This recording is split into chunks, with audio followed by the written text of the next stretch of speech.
Vibrant Vamsi గురువు గారిని కలుసుకునే అద్భుత అవకాశం ఈ నెల 23న హైదరాబాద్ లో. ఇప్పుడే కాల్ చేయండి. నమస్తే, వెల్కమ్ టు సుమన్ టీవీ. ప్రస్తుతం మనతో పాటు crypto currency analyst and pioneer అయిన మహేష్ గారు ఉన్నారు. వీరితో ఈరోజు కొన్ని విషయాల్ని మనం డిస్కస్ చేద్దాం. హలో అండి, నమస్తే. నమస్తే మేడం. ఇప్పటి నుంచో వెయిట్ చేస్తున్న పై అయితే మనకి లాంచ్ అయిపోయింది అండ్ బెస్ట్ ప్రైస్ తోటి లాంచ్ అయింది. చెప్పాలంటే $2తో లాంచ్ అయిందని చెప్పారు మీరు. సో చాలా హ్యూజ్ అమౌంట్ తోటి లాంచ్ అయింది. అయితే ఇప్పుడు అందరికీ కూడా ఈ లాంచింగ్ ప్రైస్తో చాలా ఎక్స్పెక్టేషన్స్ ఉండింది, చాలా కన్ఫ్యూజన్ ఉండింది, చాలా డౌట్స్ కూడా ఉండింది. దీంతో పాటు లిస్టింగ్ గురించి చాలామందికి డౌట్ ఉంది. అది ఏంటి అంటే అది ఎక్కడెక్కడ లిస్ట్ అవుతుంది, అసలు యాక్చువల్లీ ఏ ఎక్స్చేంజ్లో మనకి చేసుకోవచ్చు, అండ్ అంతేకాకుండా మనకి 27th కూడా ఏదో బినాన్స్లోనో ఎందులో మనకి అది లిస్ట్ అవుతుంది అని చెప్తున్నారు. సో అది కూడా నిజమేనా? ఎంతవరకు ఈ లిస్టింగ్ అనేది మనకి కరెక్ట్ అంటారు?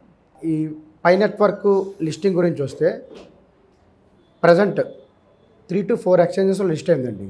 3 to 4 ఎక్స్చేంజెస్ ఏవేవండి? ఒకటి బిట్గెట్ అనే ఎక్స్చేంజ్ ఒకటి, ఓకే, OKX అనే ఎక్స్చేంజ్ ఒకటి, ఓకే, Gate.io అనే ఎక్స్చేంజ్. 3 ఎక్స్చేంజెస్లో లిస్ట్ అయింది. కొన్ని ఎక్స్చేంజెస్ ఈరోజు కొంచెం కన్ఫర్మ్ అయినాయి, కానీ అది వాళ్ళకి టెస్టులు ఉంటాయి, KYBలు ఉంటాయి. నో యువర్ బిజినెస్ అనేది ఒక టెస్ట్ ఉంటుంది. ఓకే. ఇదంతా మాట్లాడుకునే ముందు మొన్న బ్యాడ్ ప్రాపగాండా ఒకటి వచ్చింది.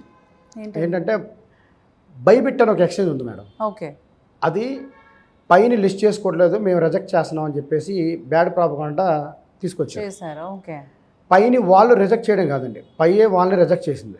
ఎందుకని? ఈచ్ అండ్ ఎవ్రీ బిజినెసెస్కి మన పై కాయిన్ని అడాప్ట్ చేసుకోవాలంటే వాళ్ళకి నో యువర్ కస్టమర్ మన కేవైసీలు ఎలా ఉన్నాయో బిజినెసెస్కి, ఎక్స్చేంజెస్ కావచ్చు, ఎడ్యుకేషన్ ఇన్స్టిట్యూషన్స్ కావచ్చు, హాస్పిటల్స్ కావచ్చు, అడాప్ట్ చేసుకునేటప్పుడు వాళ్ళు పైన బిజినెస్గా చేసుకునేటప్పుడు KYB అనే ఆప్షన్ ఒకటి ఇచ్చారు మన కేవైసీ లాగా. ఓకే, దాంట్లో వాళ్ళు ఫెయిల్ అయ్యారు. ఓకే, కావాల్సిన సోర్సెస్ వాళ్ళు ఇవ్వలేకపోయారు. సో ఫెయిల్ చేసింది. మళ్ళీ రీసెంట్గా బినాన్స్ వాళ్ళు ఒక స్టేట్మెంట్ ఇచ్చారు. వాళ్ళ అఫీషియల్ ట్విట్టర్ ఎక్స్ హ్యాండిల్లో ఒక పోల్ పెట్టారు. మేము పైని లిస్ట్ చేసుకోవాలని మీ ద్వారా తెలుసుకుందాం అనుకుంటున్నాము. అంటే నా కమ్యూనిటీ, అంటే బినాన్స్ CZ అని ఆయన ఉన్నాడు, దాని అధినేత బినాన్స్ CZ. ఆయన పైన లిస్ట్ చేద్దాం వద్దా, మీరందరూ నా కమ్యూనిటీ, వాళ్ళ యూజర్స్ ఉంటారుగా, యాప్ వాడేవాళ్ళు, యాప్ యూజ్ చేసుకునే వాళ్ళు, నేను ఒక పోల్ పెడుతున్నాను, ఆ పోల్లో మీరు చెప్పిన దాన్ని బట్టి లిస్ట్ చేస్తాను అని అన్నాడు అతను. నేను ఒకటి చెప్తున్నానండి, అక్కడ కింద ఎవరైతే పైనీర్స్ కామెంట్స్ చేస్తారు కదా, వాళ్ళు ఏకిపారేశారు అతన్ని. నువ్వు లిస్ట్ చేసుకునేదంటే మేమే మీకు టెస్టులు పెడతాం, KYB పాస్ అవ్వాలి. ఓకే. ఈచ్ అండ్ ఎవ్రీ ఎక్స్చేంజ్లో ఏదన్నా కాయిన్ కానీ టోకెన్ కానీ లిస్ట్ అయ్యేటప్పుడు ఖచ్చితంగా $1, $0.1, $0.5 ఎక్స్చేంజ్కి పే చేయాలి. ఓకే. కానీ మన పైలో ఏంటంటే పై నెట్వర్క్లో వాళ్ళు KYC పాస్ అవ్వాలి. ఓకే. ఎవరు పాస్ అవ్వాలి? ఎవరైతే ఎక్స్చేంజెస్ ఉన్నాయో వాళ్ళు పాస్ అవ్వాలి. మనం కట్టడం కాదు డబ్బులు వాళ్ళకి. అదే పై నెట్వర్క్ అనేది థర్డ్ పార్టీ పర్సన్స్తో టైప్ అయింది, వాళ్ళకి బినాన్స్ వాళ్ళు పే చేయాలి. అది ఓకే. వాళ్ళు పాస్ చేస్తే పై కాయిన్ ని లిస్ట్ చేసుకోవాలంటే వాళ్ళు పే చేయాలి. ఇప్పుడు చాలా మందిది ఆరెంజ్లో బండి టెంటేటివ్ KYC అంటూ ఉంటారు, కొంతమంది గ్రీన్ వస్తూ ఉంటాయి. టెంటేటివ్ KYC ఏంటంటే ఎడిషనల్ చెకింగ్స్ ఉంటాయి, లైవ్నెస్ చెక్లు అయినా ఉంటాయి. అలా బినాన్స్ వాళ్ళు కూడా టెంటేటివ్లో పడ్డారు. టెంటేటివ్ అంటే వాళ్ళు ఇంకా పూర్తిగా అప్రూవల్ అవనట్టే, టెంపరీ అప్రూవల్ అది. ఓకే. ఇక్కడ ఏంటంటే సార్ది నికోలస్ గారిది విజన్ పెద్దది, వాళ్ళు మనకు టెస్టులు పెట్టడం, పోల్లు పెట్టడం కాదు, మనమే వాళ్ళ టెస్టులు పెట్టాలి. ఈ మంత్ 27న బినాన్స్లో లిస్టింగ్ అవుతుందని బోగట్టా. అది నిజమేనండి? బినాన్స్లో అవుతుందా 27? నంబర్ 1 ఎక్స్చేంజెస్ ఉన్నాయి madam, Binance, Coinbase, Robinhood అలాంటి పెద్ద పెద్ద ఎక్స్చేంజ్లు లిస్ట్ అవుతున్నాయండి. ఎవరు వచ్చినా సరే వాళ్ళకి KYB అనేది పక్కా వాళ్ళు చేసుకోవాలి, వాళ్ళు పాస్ అయితేనే లిస్ట్ అవుతుంది. పై నెట్వర్క్ అనేది గూడ్స్ అండ్ సర్వీసెస్, యూటిలిటీస్ కోసం వచ్చిందండి, not for exchanges. Pi network అనేది పెద్ద ఎకో సిస్టమ్.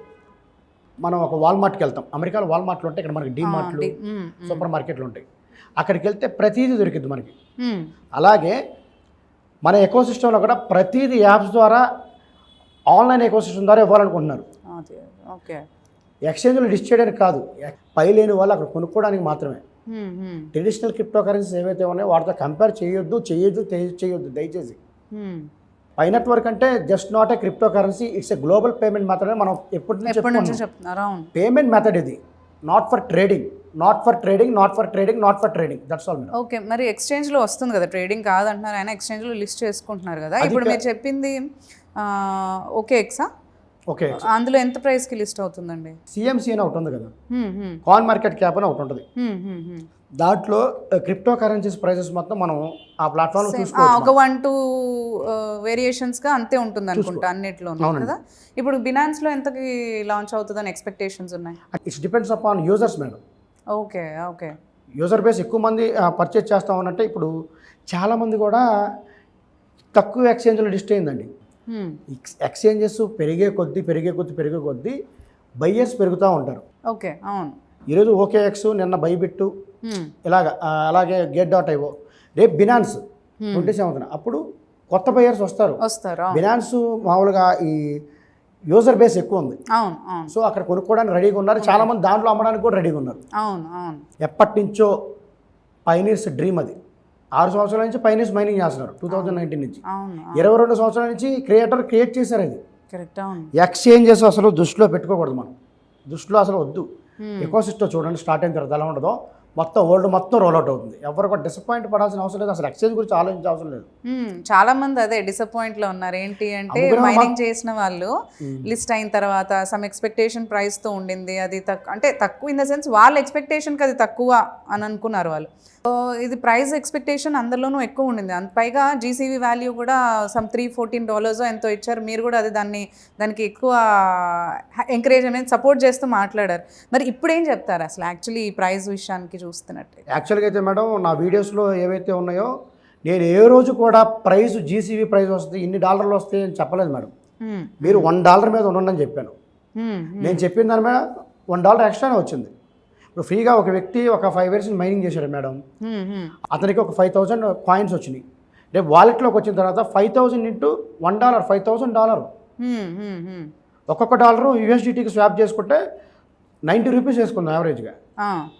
5,945 $4,50,000 వస్తున్నాయి మేడం. 4,50,000 వస్తున్నాయి. అతనికి ఎక్కడి నుంచి ఏం చేస్తే వస్తున్నాయి? ఫ్రీ మైనింగ్ చేస్తే వస్తున్నాయి. అతను చెట్లు కొట్టలేదు, లేకపోతే ₹1 కూడా పెట్టలేదు కదా.